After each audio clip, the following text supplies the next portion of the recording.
Deformada América de escombros e rejuntes pátrios. Deformam idas e vindas, deformados outros que nos julgam inábeis, à margem das histórias únicas, excludentes, sagradas de antiforma. Deformadas em morada corpórea, tortuosidades degustadas entre as calçadas, que não guiam cidadania. Deformações sucumbidas em gargantas que vomitam equidades, monetizadas agonias, tirania normativa da maioria.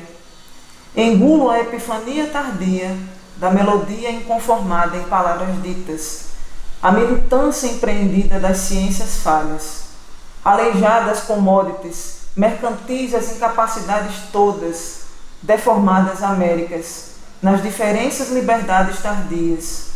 Sou o sobrenome inventado, a ciência amputada das hipóteses, sou o grito cansaço, das normas todas vendidas, a antiforma, a estética figurativa, entre os cerebelos da arte endurecida.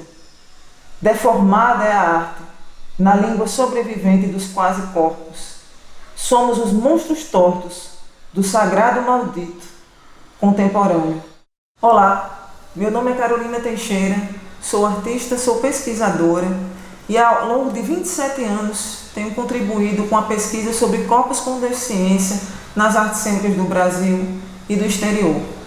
Na aula de hoje, vamos conhecer um pouco mais sobre o fenômeno da deficiência. Mas afinal, você sabe o que é deficiência? De que maneira a deficiência está presente na sua vida, na vida de pessoas que você conhece, de amigos ou de algumas pessoas que tenham passado de certa forma pela sua caminhada? Aos 9 anos de idade, a experiência da deficiência chegou em minha vida, através de uma sequela de acidente vascular cerebral. À época, um caso muito raro no Brasil, mas que me deu a possibilidade de ressignificar a minha vida e escolher a estética que eu adotaria a partir daí para a realização do meu trabalho artístico. Quando pensamos na história da deficiência ao redor do mundo, devemos pensar em várias fases de exclusão, intolerância, assassinato, negligência e silenciamento.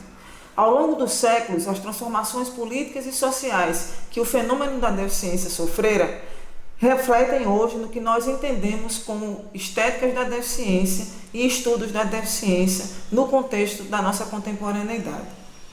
Pensar as contribuições que a deficiência deu, não somente à política, aos estudos da sociedade, aos estudos do direito e à própria contextualização histórica, é também pensar e refletir as contribuições que a deficiência também nos dá nos territórios artísticos.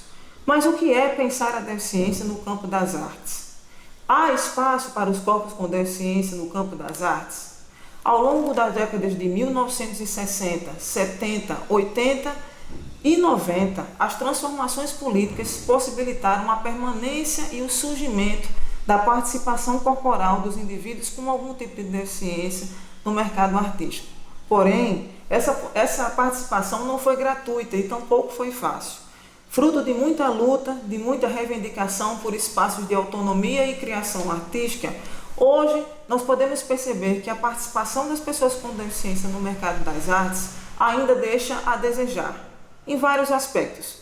Primeiro, porque devemos pensar que os sistemas de arte não foram formatados para corpos com algum tipo de deficiência ou experiência que foge à normatividade imperativa.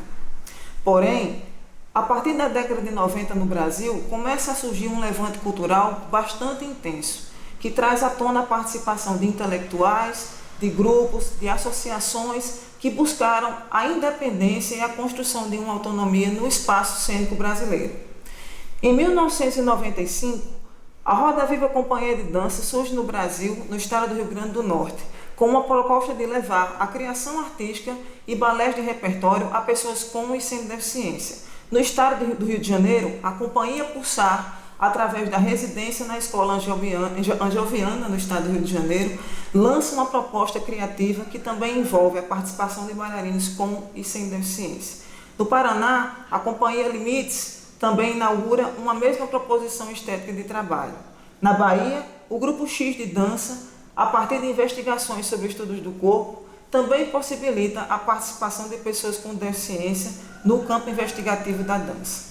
Importante afirmar que a dança, tanto no Brasil como no exterior, foi o primeiro terreno da arte a possibilitar uma participação das pessoas com algum tipo de experiência corporal que fugisse à normatividade comumente verificada nos espaços de dança. A partir do ano 2000, começamos a perceber a entrada dos estudos da deficiência no Brasil, que possibilitaram mais reflexões, mais aproximações de estudos filosóficos, sociológicos sobre o fenômeno da deficiência. No Brasil, o meu trabalho tem contribuído não somente para a pesquisa e para uma reflexão filosófica sobre o que entendemos hoje como deficiência enquanto área de conhecimento para o campo das artes, mas também possibilitou para que eu, como artista, repensasse o meu lugar na sociedade e me apropriasse do fenômeno que fez parte da minha vida desde a infância. Me ver como um artista com deficiência física é muito limitante, porque assumir a deficiência como um projeto político de vida e não apenas como uma justificativa social a ser dada à sociedade. É preciso que entendamos que a deficiência promove reflexões, questionamentos, inconformismos e críticas a uma sociedade que ainda insiste em manter-se na norma, que ainda insiste em manter-se repetidora de padrões tradicionais de representação artística. A possibilidade de pensar o campo artístico a partir das noções de deformidade, falha, erro, improdutividade e negação às estruturas dominantes que classificam os sistemas de arte é pensar uma possibilidade de transformação, de ressignificação de nossos corpos. A deficiência é conhecimento. A deficiência é uma experiência que não somente as pessoas que a vivem passam diariamente por ela. A deficiência é um fenômeno humano que todos nós, de alguma maneira, vivenciamos ou vivenciaremos em algum momento de nossas vidas. Ela é um fator da humanidade, ela é uma consequência e, por vezes, uma justificativa de existência. E pensar a possibilidade de se pensar o campo filosófico que a deficiência nos reflete e nos impulsiona a pensar é verificar a possibilidade de um empoderamento não somente político, mas um empoderamento de outras formas, de outras estruturas do campo da arte, que podem ser pensadas, que podem ser partilhadas. Os sistemas tradicionais de arte, através de suas representações estruturais, necessitam uma urgente mudança, para pensarmos que a acessibilidade diz respeito muito mais a uma mudança estética, a uma mudança para a possibilidade de permitir que as pessoas com algum tipo de experiência com a deficiência vivenciem através da fruição e do direito à fruição à arte, do que simplesmente pensarmos a acessibilidade como um protocolo, como uma justificativa ao campo descricionário da experiência estética que a arte nos permite. A deficiência, nesse sentido, tem trazido aos espaços estruturais de arte e de normativa artística significativas mudanças, quando entende que a experiência do corpo cego, do corpo surdo, do corpo com deficiência física e dos corpos com deficiência mental vão além de uma possibilidade de metrificarmos a fluência estética de cada indivíduo. Muito pelo contrário. É preciso que entendamos que cada experiência corporal diz respeito a uma respectiva fruição distinta. Ou seja, quando levamos pessoas com algum tipo de deficiência às galerias, aos espaços de museus, às reservas artísticas, aos liceus, aos espetáculos de teatro e dança, é preciso que entendamos que a compreensão e que os processos sinestésicos, os processos de sensibilidade de campo sutil, são muito específicos. Então, artistas, pesquisadores, educadores, profissionais do conhecimento científico, intelectuais, filosóficos do campo da arte, entendamos que a experiência estética que a deficiência promove, tanto na nossa contemporaneidade como pelo que ela já promoveu nos séculos passados, é indispensável à necessidade de ressignificarmos os sistemas tradicionais de arte. Corpos gordos, corpos negros, corpos com deficiência, corpos não binários, LGBTQI e mais, precisam ser ressignificados nesse espaço através das experiências que cada um traz. E isso diz muito mais respeito a uma posição de cooperativismo, a uma posição de aliança, do que a criação de novos sistemas de separação que se atualizam diariamente. Pensar a deficiência nesse sentido é pensar uma construção de autonomia para uma prática de liberdade diária, que é preciso ser pensada para todas as pessoas ao redor do mundo. Nos últimos séculos, os espaços de segregação, os espaços de exclusão e os espaços de separação dos corpos tornam-se cada vez mais evidentes. Porém, com o avanço das tecnologias, com o avanço dos novos sistemas informacionais, tornou-se muito mais fácil e muito mais positivo pensarmos que todas essas questões discutidas na atualidade são questões próximas à nossa convivência. Todos nós, de alguma forma, passamos por sistemas de exclusão diária. Todos nós, de alguma forma, temos os nossos direitos insignificados diariamente. E não somente na prática artística, mas em todos os demais setores da sociedade. Porém, a deficiência é um setor da sociedade muito bem demarcado, porque ele não serve a uma lógica de produção que mantém as estruturas econômicas e também as estruturas econômicas do campo de arte. Pensar que a produtividade de corpos, seja na cena, seja na música, seja na pintura, seja no teatro, tem se alicerçado nos últimos séculos, é pensar que há um modelo identitário de arte que foi cumprido, há uma padronização dos sistemas de arte que foi mantida ao longo dos séculos. Porém, nos últimos 30 anos, essas estruturas começam a ser quebradas, discutidas, mobilizadas, para além de uma visão das reparações sociais, mas para o cumprimento de direitos que são básicos a qualquer indivíduo. As deficiências não podem ser relativizadas, elas não podem ser generalizadas. Não é porque eu uso óculos que eu posso me considerar uma pessoa com deficiência.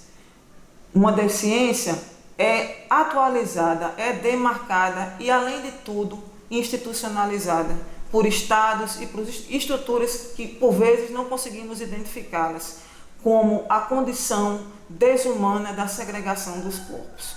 Pensar a possibilidade de pensarmos os nossos corpos para além dessa ideia institucionalizada é pensar que, mesmo com as demarcações, podemos falar para além do que os freaks, os circos dos horrores passaram entre as décadas de 40 e 50, nós hoje temos o direito à pronúncia, à fala, à nossa expressão dentro das sociedades.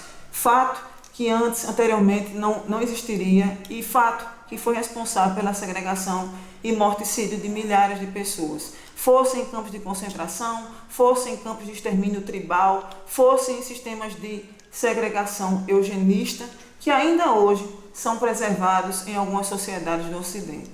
Portanto, é preciso que entendamos que a arte é um território de saberes, porém um território também de deveres e do cumprimento da possibilidade de transubstanciarmos as nossas experiências corporais. Não como uma possibilidade de justificar à sociedade que sim, nossos corpos produzem, nossos corpos fazem sexo, nossos corpos apreciam com a mesma fluência dos outros corpos, porque não é verdade. Nossos corpos precisam ir além da ideia de uma justificativa social e, sobretudo, uma justificativa para o campo da arte. O fazer artístico, ele não se justifica por si só. O fazer artístico é uma justificação comunitária. Só existe olhar para a arte se houver olhar humano. Só existe reciprocidade sobre eficiências e ineficiências se houver o olhar humano. Porém, não o olhar do julgamento, da crítica, do silenciamento, da adequação às normas de construção estética que a arte impregnou até hoje. Muito pelo contrário, é preciso um reolhar, um ressignificar, para que os sistemas de artes possam compreender de uma vez por todas que a experiência estética que os corpos considerados diferentes, anormais, improdutivos, passam a dar contribuições para que nós possamos evoluir para além desses discursos de justificação e aprovação do olhar externo. O olhar externo nos condena, nos condenou a partir dos séculos, das transições seculares, mas o olhar externo também pode ser uma possibilidade de congregação, de união, de engajamento político e de identificação com todas as experiências corporais de exclusão e que hoje passam a ser objeto da arte, das transformações tanto no campo cênico, como no campo musical, como no campo das artes visuais. É preciso que pensarmos que o poder de criação está para além das eficiências e para além das normativas que ainda são exigidas por nossos corpos. Então, que a deficiência seja uma experiência espelhada no seu corpo, no seu entendimento, na sua experiência com o seu aluno em sala de aula, com o seu público de museu, com o seu parceiro de música, com a sua trupe de dança ou a sua companheira de teatro, mas que as deficiências sejam, por fim, assumidas e dessignificadas dos rolos de justificação e de lamento social, para que se tornem verdadeiros escudos de apropriação para uma nova estética que estará sempre em constante movimento.